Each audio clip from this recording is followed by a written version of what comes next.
Tu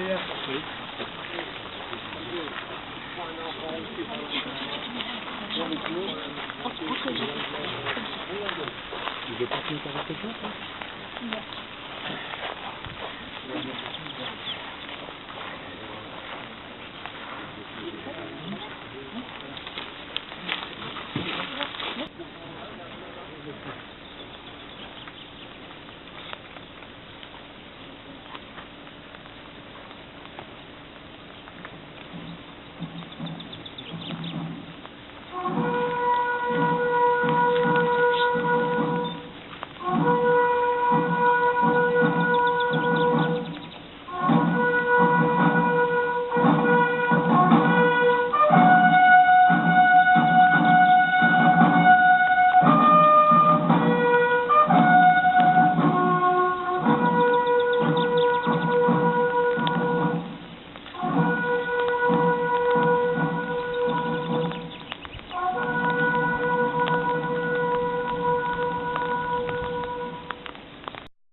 Les JRC féroces soldats viennent jusque dans nos bras. Aux armes, citoyens, formez vos bataillons. Marchons, marchons, 15 ans sur abreuve de notions. Aux armes, citoyens, formez vos bataillons. Marchons, marchons, 15 ans sur abreuve de notions.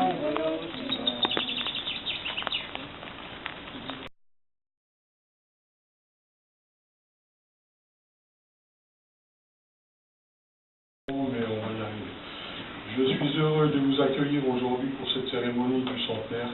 Nous accueillons particulièrement l'arrière-petit-fils du capitaine Emmanuel Huguet. Il a été retrouvé, il n'était pas perdu, mais dernièrement. Je cite Emmanuel Charas-Frétas, inspecteur général des armées, chevalier de la Légion d'honneur, et sa fille aînée.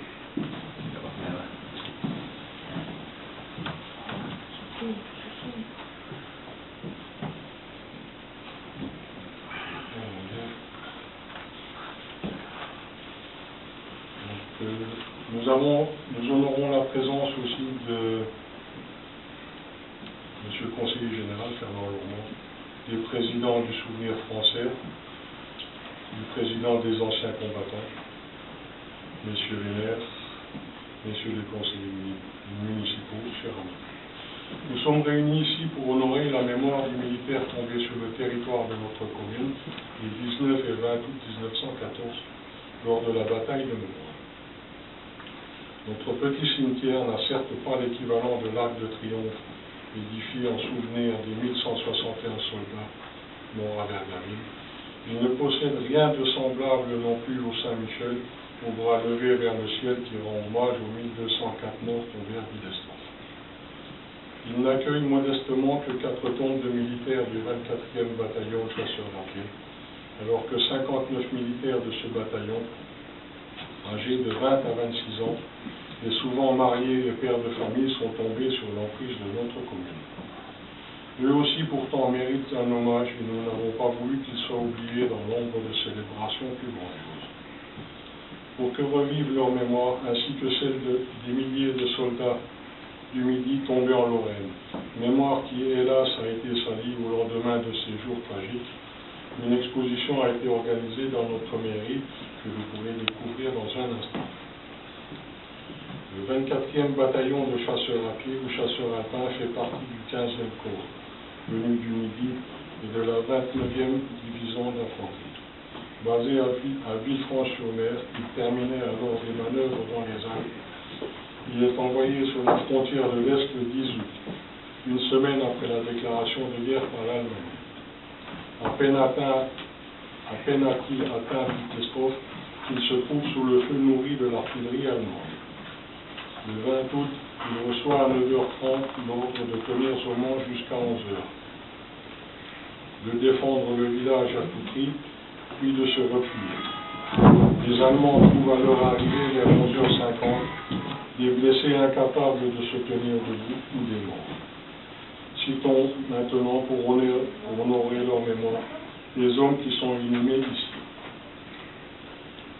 Jules Marius Abran, né le 11 avril 1889 à Valréas dans le Vaucluse, caporal au 24e BCA, mort à 25 ans le 21 août 1914, cité par ailleurs sur le monument aux morts de Valréas.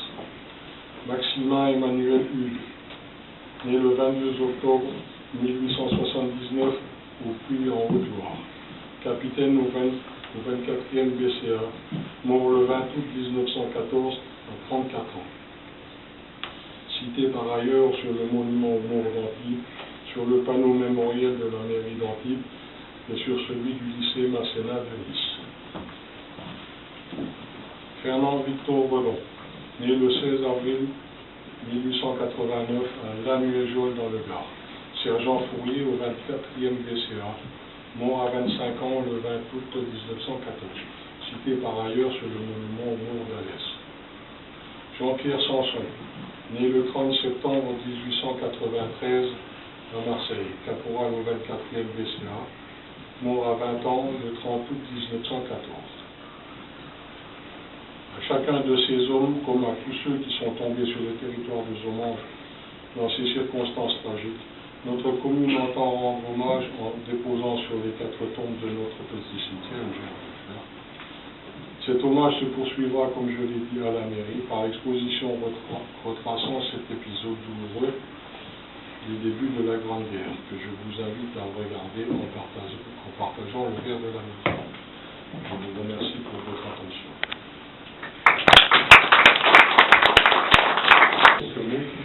C'est la première fois que je viens ici, que vous savez pas tous, enfin, maintenant, il n'est pas difficile. Je suis venu déjà dans cette région, parce que j'y ai fait mon service militaire à Metz, non, c'est pas ici. Et ça n'avait rien à voir.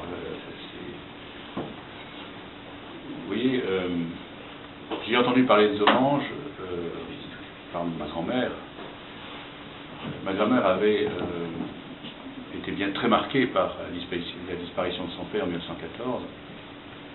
Et toute petite fille, elle venait régulièrement à Zomanges avec sa mère pour honorer sa mémoire.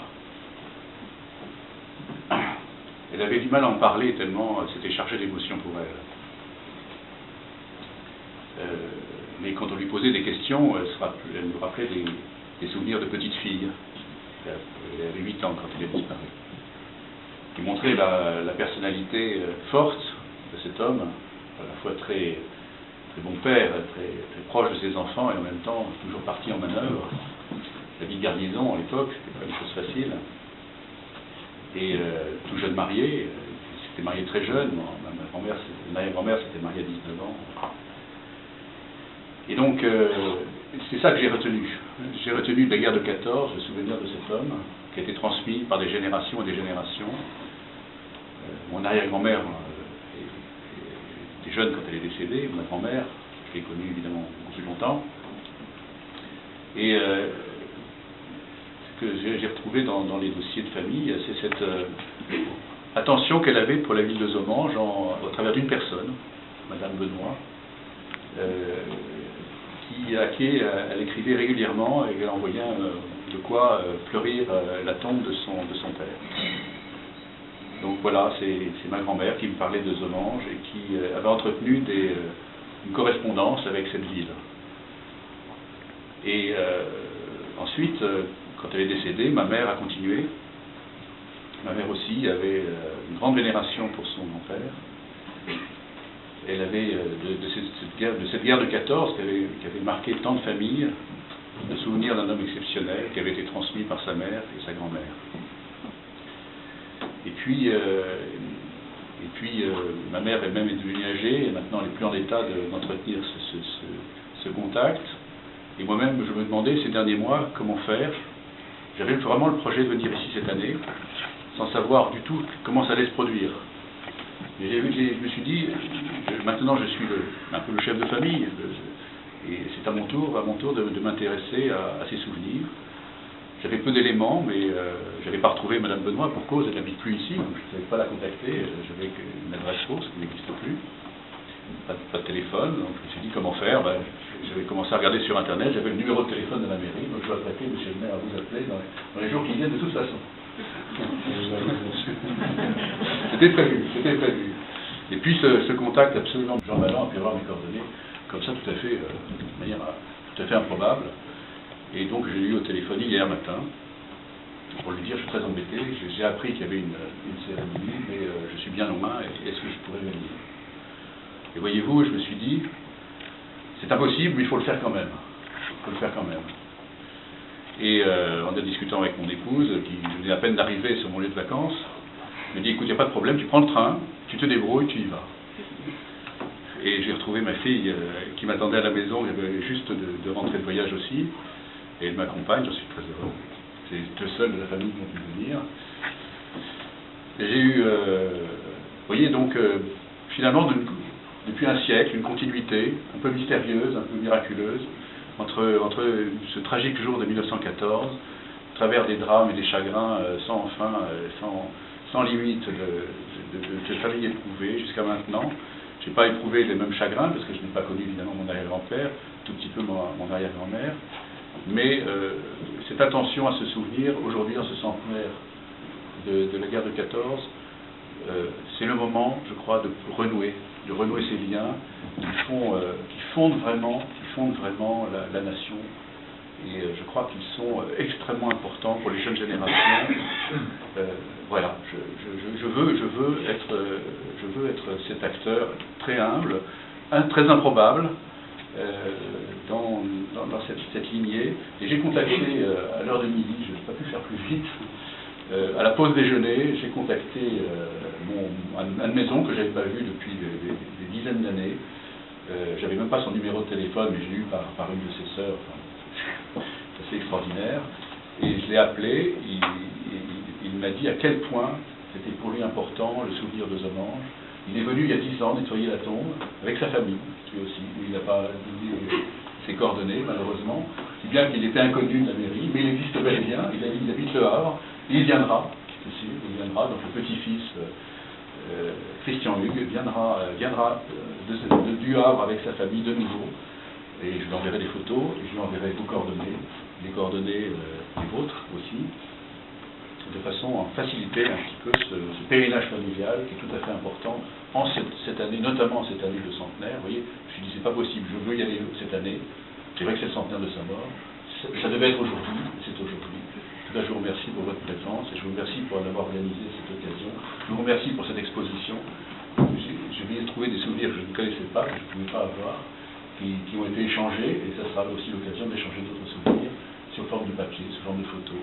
Bravo pour cette exposition, bravo pour cette organisation. Merci aux souvenirs français, merci aux anciens combattants, merci monsieur, merci monsieur Conseiller général.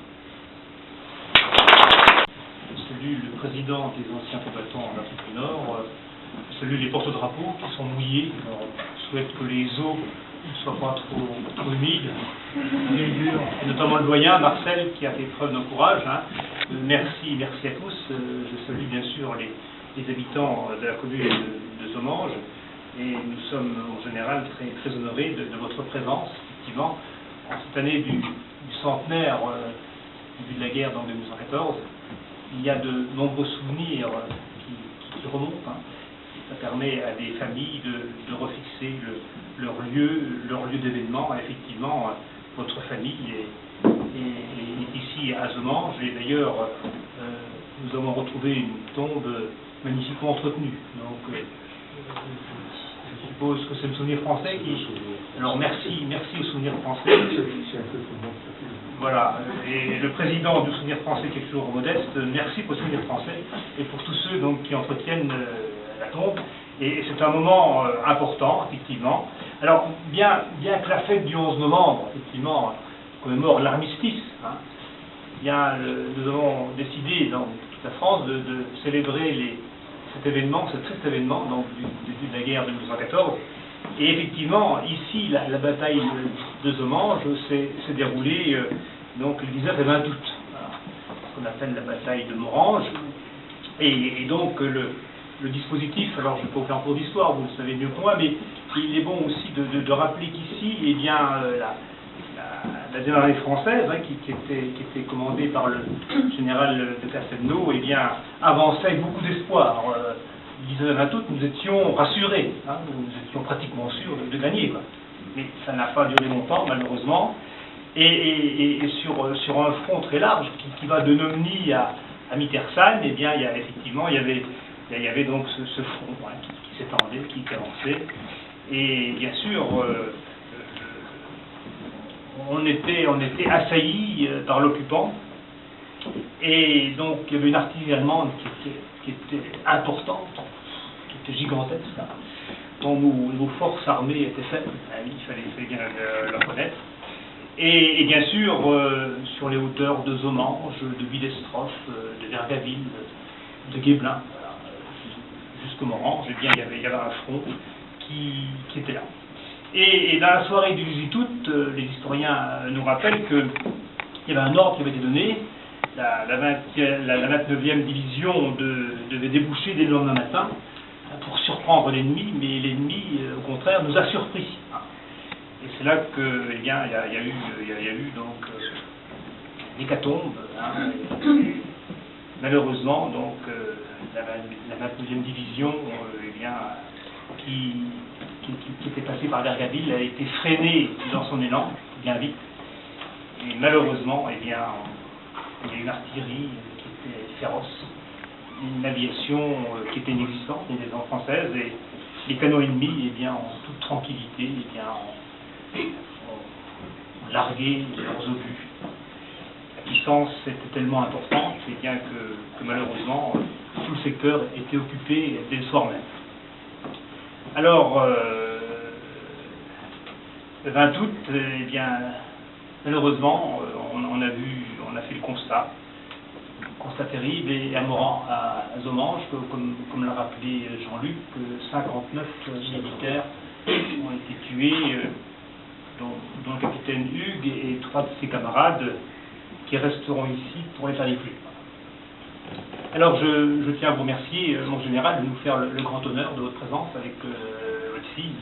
Nous sommes vraiment honorés et nous sommes heureux de veiller, enfin surtout la population de Zomange veille sur leur mort, sur votre grand-père, sur votre arrière-grand-père et sur ses camarades, donc tombés pour la France en 1914. Et moi j'admire beaucoup les jeunes qui sont là, qui sont nos témoins du futur, et à qui on espère transmettre eh bien, le culte du souvenir, et d'ailleurs le souvenir français s'y emploie bien, puisque chaque année ils organisent avec les écoles donc des voyages sur des lieux emblématiques pour rappeler qu'avant nous, eh bien, nous avons eu de grands guerriers, donc le capitaine Hugues, qui a permis donc de donner ce pays de liberté. Alors je dis aux jeunes, surtout gardez le culte de la mémoire. La mémoire, c'est fondamental, hein, ça c'est important. Je sais que nos enseignants donc s'y emploient. Le devoir de mémoire est un devoir que nous devons à nos fabuleux poilus. D'ailleurs, demain, sur les Champs-Élysées, il y a des poilus qui vont défiler dans leur tenue. Alors, le temps sera meilleur, donc ils auront chaud, mais malgré cette pluie, l'épaisse laine devait les épargner de la pluie. On dit toujours que oublier les morts des guerres passées, c'est malheureusement préparer, ou prendre le risque de préparer donc, des guerres futures. En sachant que les poilus de 14-18 imaginaient que ce serait la dernière guerre. Et malheureusement, donc, les événements nous disent le contraire. Alors moi je tiens à remercier le maire de Zomange qui a eu l'heureuse initiative d'organiser cette journée de souvenir. Il y est pour rien pour le temps, il n'y a absolument rien. Malheureusement, ce moment de...